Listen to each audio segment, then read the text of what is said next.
So he wants to hear some stories about dogs. All right, because I have some. And start with this. Mahatma Gandhi said, "The greatness of a nation and its moral progress can be judged by the way in which its animals are treated." Or, said another way, how we think about and how we treat animals is an indication how we think about and how we treat humans. Let me introduce you to Ruby, Kisby, Annabelle, and Subi.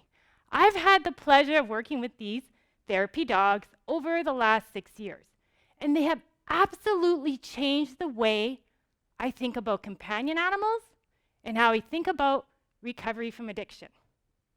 Ruby is a 3.5-year-old lab, super energetic, does a lot of work in prisons. Beside her is Kisby. It's her birthday. She's going to be 12 next Saturday. She works in a shelter. Annabelle is the bulldog, very pushy, very sweet, and she works in a methadone clinic. And last is Subi. Subi has assisted thousands of people, literally thousands of people throughout his lifetime as a therapy dog. This ranged from the Humboldt crisis in the community, offering them love and support, through to patients at the Regional Psychiatric Center. Sadly, Subi passed away 3 months ago. A question I've been asking myself for the longest time is this, probably since I started my career. How can we do things different in the addictions field to help us improve healing from addictions? And about 5 years ago, I was thinking myself about doing things differently. I was thinking about changing my career. I've been nearly in this field for almost 25 years. That's a long time. And I'm pretty sure people can agree that's a long time to be in a field that's really difficult, right? And throughout this time, I was also dealing with addictions in my own family. So I had a friend who said to me, well, instead of getting a new career, Colleen, why don't you choose a topic within academia that you love? And the first thing that popped into my mind was, I love my dogs. So I went home and I Googled dogs and addiction.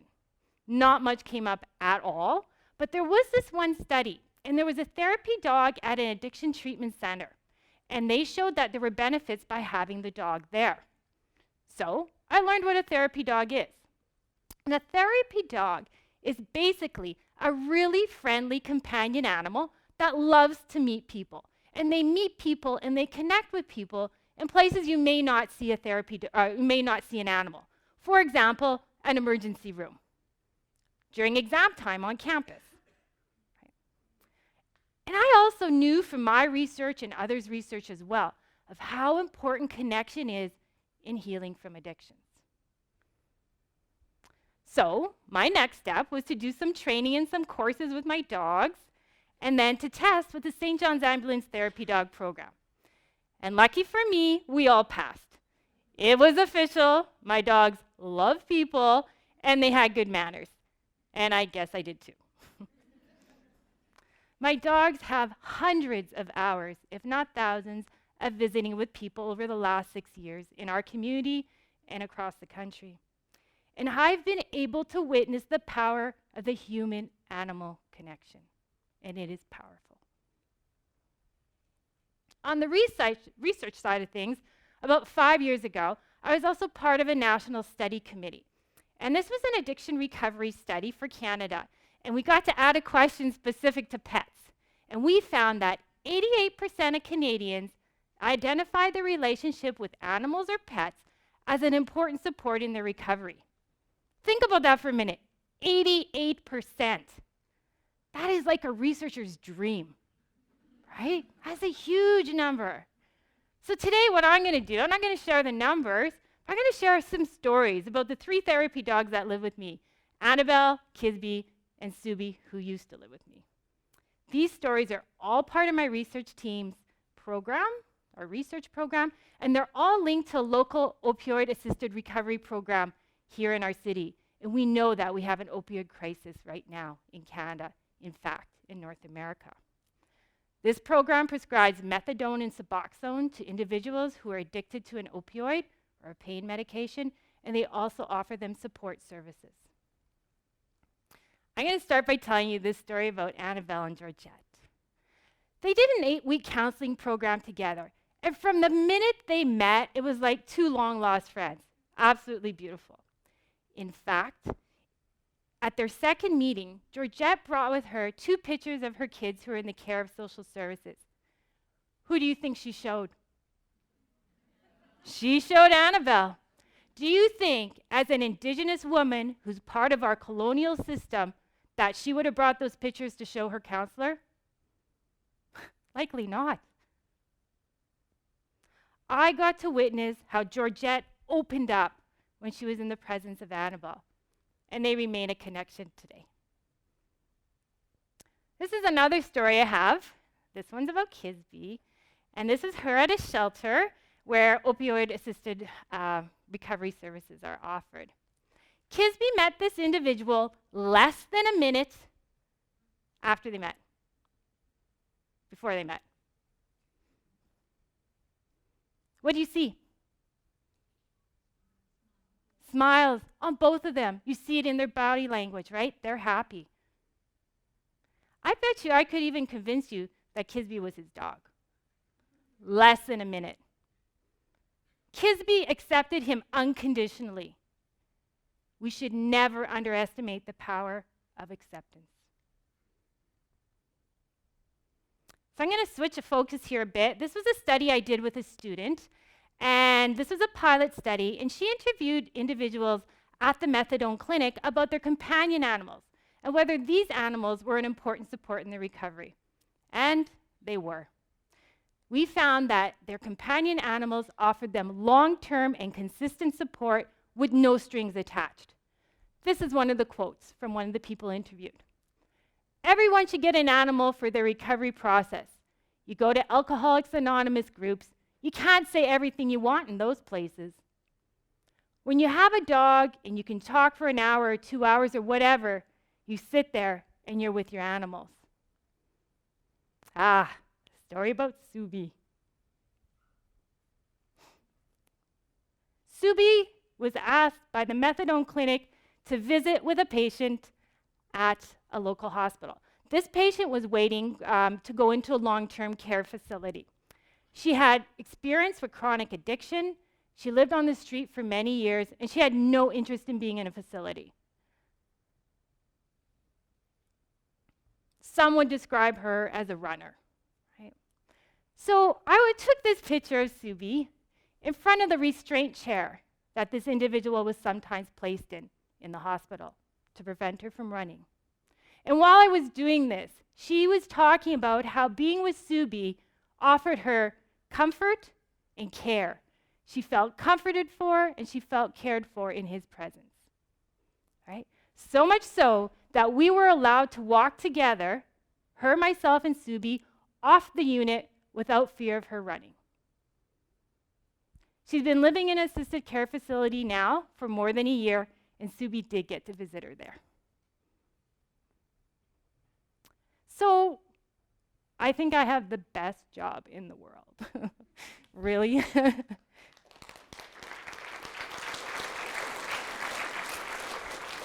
I get to witness the magic of the animal-human bond for people in recovery from addictions. And the more I had these experiences and I thought about them, the more I was like, yeah, this is rooted in science. It absolutely is. It's just not recognized in addiction science. There is lots of research indicating the benefits of our relationship with companion animals. For example, did you know that if you live with a companion animal, you're less likely to go to the doctor because you have a health problem, so you're less likely to have a health problem? Did you know that petting an animal, a cat or a dog, for 5 minutes decreases your blood pressure and it increases your oxytocin? That's that feel-good hormone we call the love hormone. 5 minutes. There are also theories that suggest that humans have this instinctive biological need to connect with other living things. including animals and nature. Western medicine recognizes that now, and we talk about that as One Health. Traditional Indigenous ways of knowing have always recognized this. Don't you think it's time that the addictions recovery field recognize the power of the connection between animals and humans? I do. I'm going to share one more story. And this is a story about Annabelle, because, like, in all honesty, she's my favorite. But don't tell the others, okay? Just that wouldn't be good. This story is not about the methadone clinic, but it's about an individual who is on methadone. This is Raymond. He's been incarcerated for 25 years, and he's obviously hardened by that experience. Annabelle met Raymond at Drumheller Prison, where Dr. Darlene Chalmers and I have developed a program called Positive Support. It's a canine-assisted learning program. And we did this at the request of the warden at the time because he was dealing with so many opioid overdoses within the prison. About a day and a half into the program, Raymond was trying to coax Annabelle to go under this badminton net, right? It was as part of an obstacle course we were doing. Annabelle didn't know Raymond, and she was having absolutely nothing to do with it. So Darlene was on one side, and I was on the other, and we were encouraging Raymond to be his authentic self, to connect with Annabelle. He started saying in this really rather harsh and demanding voice, "Annabelle, come." And not much was going on there. And it felt like a really long time that we kept encouraging, but eventually he said, in a very encouraging voice himself, "Annabelle, come." And what do you think she did? Under the net she went, and they were absolutely inseparable after that moment. In fact, we just had a conference call with Raymond a video conference call with Raymond, because we do this so they can continue to connect. Right? Today, this is 3.5 years later, Raymond is in a lower security institution. He has finished high school, and he's still on methadone. There was another individual in his cohort who was released from prison about 3 months ago. And he found us on Facebook, and he said, "I know a lot of people think we just play with the dogs. I've been clean 37 months, and your program has lots to do with that." For both of these individuals and others, the therapy dogs have helped to open hearts, change minds, and unequivocally change lives. I hope each of the stories I shared leaves you with a bit of a different view of recovery from addiction. I'm not suggesting in any way at all that, I hear dogs. I'm not suggesting at all that everybody needs a therapy dog for recovery. That's not what I'm saying. I am suggesting that we recognize that recovery from addiction can look and mean different things to different people. But common, as you've seen in the stories that I shared, is this need for connection. And addiction science tells us about that. Therapy dogs have this incredible ability to make these authentic connections with people. They do it fast, and it's just who they are. So, let me introduce you to a few of the dogs I spoke about today. We have Ruby and new recruit, Raina.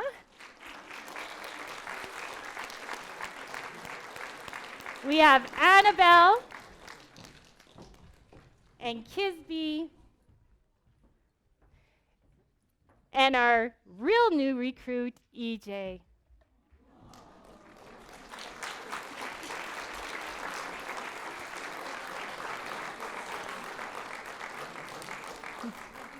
And of course,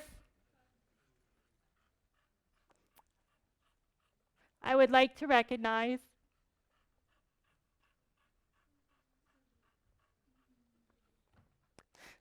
the lasting contributions of Subi.